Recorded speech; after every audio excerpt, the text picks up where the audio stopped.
क्या दोस्तों, रिसेंटली भारत सरकार ने अभी तक का सबसे बड़ा ऑयल और गैस का बीडिंग जो है वो खोला है, जिसके अंदर लगभग 25 ब्लॉक्स जो है वो दांव पे लगाए गए हैं। अब एग्जैक्टली यहाँ पर क्या हुआ है, कौन से ब्लॉक्स की यहाँ पर बात की जा रही है, हर एक चीज को मैं शिवलिंग चौहान डिटेल में आप लोगों के साथ में चर्चा करूंगा। पर उसके पहले आप लोग मेरे साथ में SRC10 टेलीग्राम ग्रुप के ऊपर जुड़ सकते हो। मेरे क्लास की अपडेट PDF सब कुछ आपको हमें मिल जाएगी। यूपीएससी CSE की तैयारी करना है, इंडिया के टॉप एजुकेटर से ऑफलाइन क्लासेस के अंदर पढ़ना है, तो आप लोगों के पास में अच्छा मौका है। अनअकैडमी केवल ऑनलाइन ही रहा है, अनअकैडमी अब ऑफलाइन भी आ चुका है। दिल्ली के करोलबाग, मुखरीनगर के अंदर, प्रयागराज की सिविल लाइन्स और VI के पटना के अंदर ऑलरेडी हमारे सेंटर्स खोले जा चुके हैं, जहां पर हमारे टॉप एजुकेटर्स आप लोगों को ऑफलाइन क्लासेस के अंदर कंप्रहेंसिव यूपीएससी CSE की तैयारी कराएंगे। प्रीलिम से लेकर इंटरव्यू तक जितने भी सब्जेक्ट्स हैं सब कवर कराए जाएंगे। टेस्ट सीरीज दी जाएगी, स्टडी मटेरियल दिया जाएगा, 1-on-1 मेंटरशिप दी जाएगी, गाइडेंस दी जाएगी। सब कुछ आपको मिलेगा ऑफलाइन मार्केट के सबसे कम रेट में। अगर आपको अनअकैडमी के साथ पे जुड़ना है तो आप इस नंबर पे कांटेक्ट कर सकते हो। अगर आपकी कोई और क्वेरी भी है तो भी आप इसी नंबर पे कॉल कर सकते हो।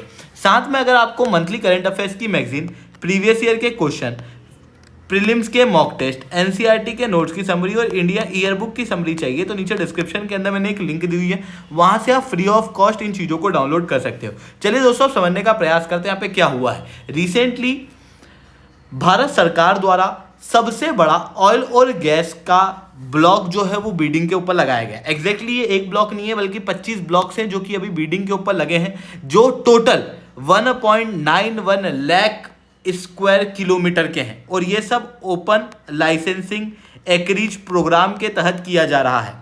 ये जो 25 ब्लॉक हैं, इन 25 ब्लॉक में से लगभग 12 ब्लॉक ऑफशोर हैं, यानी कि जो मैक्सिमम एरिया बीडिंग के लिए आया है वो आपको ऑफशोर देखने को मिलेगा। और अभी तक का ये सबसे बड़ा टेंडर है जो कि भारत सरकार द्वारा निकाला गया है। इसके पहले ओपन एक्रिलेज लाइसेंसिंग प्रोग्राम 9 की जो बीडिंग निकाली गई थी वो सबसे ज़्यादा बड़ी थी, जिसके अंदर लगभग 28 ब्लॉक थे, पर 1.36 लाख स्क्वायर किलोमीटर का एरिया उस समय पर दांव पे लगा था। इस बार आप देखोगे तो नंबर ऑफ ब्लॉक कम है पर एरिया जो है वो ज़्यादा है, जिसके कारण से ये अभी तक का सबसे बड़ा कॉन्ट्रैक्ट ऑयल और गैस के मामले में भारत के अंदर माना जा रहा है।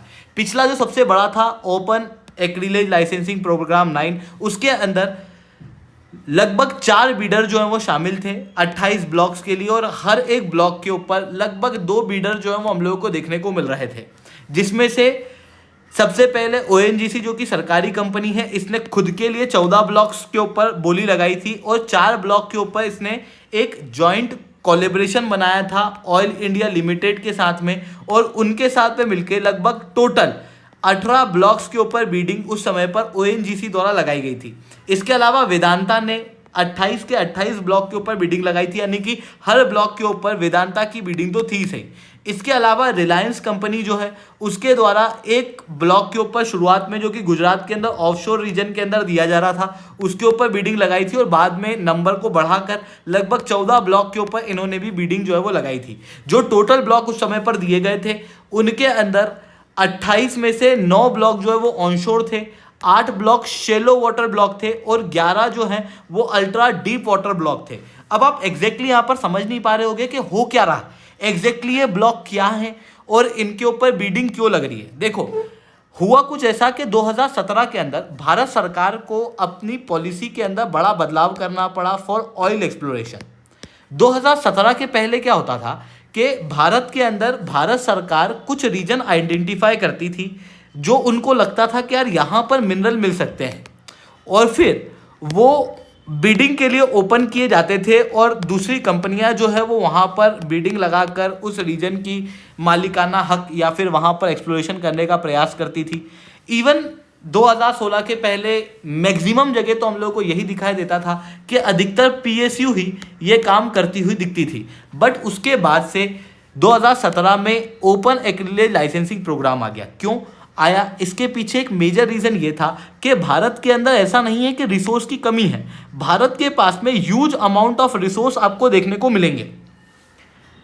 बट दिक्कत यह है कि हम लोगों ने उन रिसोर्स को ढूंढा ही नहीं है, हम लोगों ने ठीक से उन्हें एक्सप्लोर ही नहीं किया।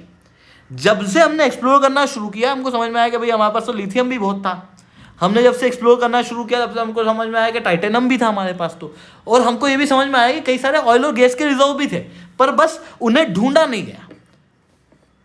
2017 के अंदर भारत सरकार को लगा कि यार नहीं, प्राइवेट ऑर्गेनाइजेशन को लाना ज़रूरी है इस सेक्टर में, ताकि ऑयल और गैस और जितने भी दूसरे मिनरल्स हैं वो हम ज़्यादा तेज़ी से ढूंढ पाएँ। और उसके लिए ओपन एक्रिलेज लाइसेंसिंग प्रोग्राम लाया गया था, साथ में NELP को चेंज करके HELP लाया किया गया था। अब ये NELP HELP क्या है इसे हम लोग समझेंगे, पर पहले ये समझो कि ओपन एक्रिलेज लाइसेंसिंग प्रोग्राम क्या था। देखो, ओपन एक्रिलेज लाइसेंसिंग प्रोग्राम के अंदर क्या होता है कि मान लो एक कंपनी है जिसको लगता है कि यार इस रीजन के अंदर रिसोर्स है, तो वो भारत सरकार को कह सकती है कि भाई इस रीजन के अंदर हमको लगता है, हमने प्रिलिमिनरी स्टडीज़ की हैं, उसके आधार पे हमको लगता है कि इस रीजन में हो सकता है कि ये रिसोर्स है और इस कारण से हम इस रीजन में एक्सप्लोरेशन करना चाहते हैं। अब भारत सरकार ऐसा तो नहीं है डायरेक्ट उसी कंपनी को दे देगी, फिर वो इक्वालिटी नहीं रहेगी। तो फिर भारत सरकार क्या करती है, जब उस कंपनी ने एक एरिया डाला कि हमको लगता है हमारी प्रिलिमिनरी स्टडी के अंदर कि यहाँ पर रिसोर्स हैं, तो भारत सरकार उसे अपने पोर्टल के ऊपर डाल देती है और ओपन कर देती है हर कंपनी के लिए कि आप बिडिंग लगाओ, और जो भी सबसे ज़्यादा रेवेन्यू इस रीजन के रिसोर्स को एक्सप्लोर करने के बाद भारत सरकार को देगा, उसको फिर ये रीजन अलॉट कर दिया जाता है। इस तरीके से ओपन एक्रिलेज लाइसेंसिंग प्रोग्राम चलता है। मतलब ये सारी प्राइवेट ऑर्गेनाइजेशन के लिए इक्वल है। कोई भी ऑर्गेनाइजेशन किसी भी रीजन के अंदर उसको लग रहा है रिसोर्स है, तो वो मांग कर सकती है उस ज़मीन की कि हम यहाँ पर एक्सप्लोरेशन करना चाहते हैं। फिर भारत सरकार उसको ओपन कर देगी सबके लिए, फिर सब बिडिंग लगाएंगे, ये कंपनी बिडिंग लगाएगी, जिसकी सबसे ज़्यादा बिडिंग होगी उसको ये रीजन जो है वो दे दिया जाएगा। इससे क्या हुआ कि प्राइवेट ऑर्गेनाइजेशन का जो पार्टिसिपेशन है वो बढ़ा और ओवरऑल रूप से मिनरल्स का एक्सप्लोरेशन बढ़ा। इतना ही नहीं, जो पहले ईज ऑफ डूइंग बिजनेस था माइनिंग के सेक्टर में वो काफ़ी कम था, क्योंकि पहले हमारे यहाँ पर NELP यानी कि न्यू एक्सप्लोरेशन लाइसेंसिंग प्रोग्राम चलता था, जिसके अंदर हर एक हाइड्रोकार्बन के लिए अलग अलग लाइसेंस दिया जाता था, जिसके कारण से लाइसेंस के अंदर ही काफ़ी कॉम्प्लेक्सिटी थी, पहला। दूसरी दिक्कत यहाँ पर ये थी कि पहले प्रॉफिट मॉडल था। मतलब मान लो कि आपकी कंपनी है और आपने ऑयल का लाइसेंस ले लिया, तो आप इस ऑयल को निकालने के बाद, इस ऑयल को निकालने में आपकी कुछ कॉस्ट भी लगी होगी, तो उस कॉस्ट वॉस्ट को निकालने के बाद फिर जो प्रॉफिट है वो सरकार के साथ शेयर करोगे। अब सरकार के साथ क्यों शेयर करना है, क्योंकि गवर्नमेंट जो है वो भारत के अंदर जितने भी रिसोर्सेज हैं उसकी मालिकाना हकदार है। ऐसी कंडीशन में रॉयल्टी गवर्नमेंट के पास में होती है, इस वजह से गवर्नमेंट के साथ में पैसा जो है वो शेयर करना पड़ता है।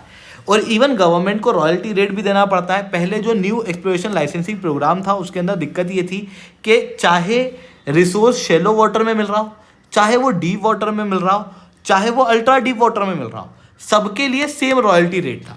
जबकि डीप वाटर के अंदर मिनरल को निकालना ज़्यादा मुश्किल है as compare to shallow water, जिसके कारण से बड़ा डिस्क्रिमिनेशन यहाँ पर देखने को मिलता था। इसी कारण से फिर पॉलिसी के अंदर बदलाव किया गया, hydrocarbon exploration and licensing programme जो है वो लाया गया, जिसके अंदर सबसे पहले तो सेपरेट लाइसेंस को हटा के सारे हाइड्रोकार्बन के लिए एक ही लाइसेंस कर दिया, ताकि लाइसेंस को हैंडल करने में कोई भी कॉम्प्लेक्सिटी ना रहे। दूसरा देखो यहाँ पर क्या होता था, मैंने बताया प्रॉफिट शेयर करते थे। अब प्रॉफिट ऐसी चीज़ है जिसको मैनिपुलेट किया जा सकता है CA वगैरह के जरिए, और इस कारण से भारत सरकार को यहाँ पे बहुत पैसा नहीं मिलता था। इस कारण से क्या किया गया कि रेवेन्यू शेयरिंग मॉडल लेके आया गया instead of profit sharing model, क्योंकि रेवेन्यू में आप ज़्यादा हेरफेर नहीं कर सकते। आप प्रॉफिट के अंदर 10 हेरफेर कर दोगे, आप कॉस्ट ज़्यादा बढ़ा के बता दोगे, ज़बरदस्ती के बिल लगा दोगे, पर आप रेवेन्यू के अंदर नहीं करोगे। इस कारण से रेवेन्यू शेयरिंग मॉडल जो है वो यहाँ पर लेके आया गया। इसके अलावा जो रॉयल्टी रेट है वो ग्रेडेड वे में कर दिए गए 3 अलग अलग रीजन के लिए। शैलो वाटर के लिए सबसे कम, फिर उसके बाद डीप वाटर के लिए उससे ज़्यादा, और सबसे अल्ट्रा डीप वाटर के लिए सबसे ज़्यादा प्राइजेज जो हैं वो रखे गए हैं। इसके अलावा ये देखो, इसकी वजह से क्या हुआ, ये जब हाइड्रोजन एक्सप्लोरेशन लाइसेंसिंग प्रोग्राम और ओपन एक्रिलेज लाइसेंसिंग प्रोग्राम आया, तो इसकी वजह से PSU और प्राइवेट कंपनियां काफ़ी एक्टिवली काम करने लगी है अलग अलग रीजन से रिसोर्स वगैरह को निकालने के लिए, क्योंकि उसकी वजह से प्रॉफिट होता है उनका। और इसी वजह से भारत के अंदर कई सारे रीजन के अंदर ऑलरेडी रिसोर्स पाए जा चुके हैं, जैसे Krishna Godavari basin, Kaveri basin, Brahmaputra basin के अंदर तो पहले ही ऑयल और गैस हम लोगों ने ढूंढे हुए थे। अभी गंगा बेसिन के ऊपर भी ONGC द्वारा OALP प्रोग्राम के तहत ही बिहार और यूपी के बीच का रीजन जो है वो लिया गया है, जिसके अंदर बलिया के अंदर अभी ऑयल के रिजर्व्स जो है वो आइडेंटिफाई किए गए हैं।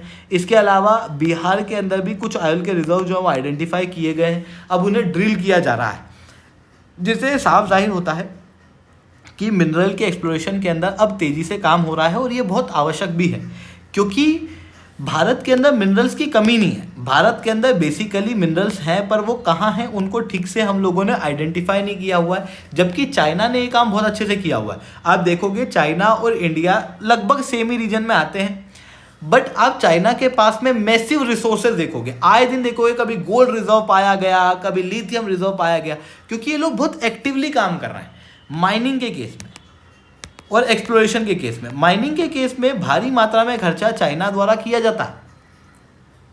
इवन किसी को अगर किसी रीजन से तेल वगैरह या कोई रिसोर्स निकालना है तो उसके लिए छोटी माइन नहीं बल्कि बड़ी माइन दी जाती है, जिसके कारण से चाइना के अंदर इकोनॉमिक ऑफ स्केल ज़्यादा है, गवर्नमेंट का सपोर्ट ज़्यादा है, ईज़ ऑफ डूइंग बिजनेस ज़्यादा है माइनिंग के केस में, और रिसर्च एंड डेवलपमेंट में बहुत खर्चा किया जाता है, जिसके कारण से जो रिसोर्सेज निकलते हैं उन रिसोर्सेज को एक्सट्रैक्ट करने की टेक्नोलॉजी, एक्सप्लोर करने की टेक्नोलॉजी और ज़्यादा बेहतर है।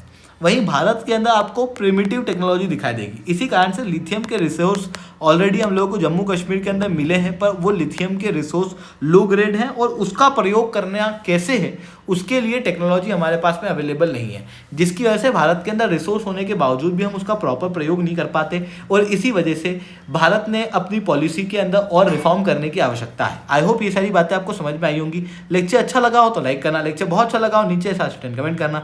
यूपीएससी सीएससी की तैयारी करना, इंडिया के टॉप एजुकेटर से ऑफलाइन क्लास के अंदर पढ़ना है तो आप लोगों के पास में अच्छा मौका है। अनअकैडमी में केवल ऑनलाइन ही रहा है, अनअकैडमी में ऑफलाइन भी आ चुका है। हमारे सेंटर्स ऑलरेडी खोले जा चुके हैं, अगर आप जुड़ना चाहते हो तो इस नंबर पर कॉन्टैक्ट कर सकते हो। ठीक है दोस्तों, आज के तय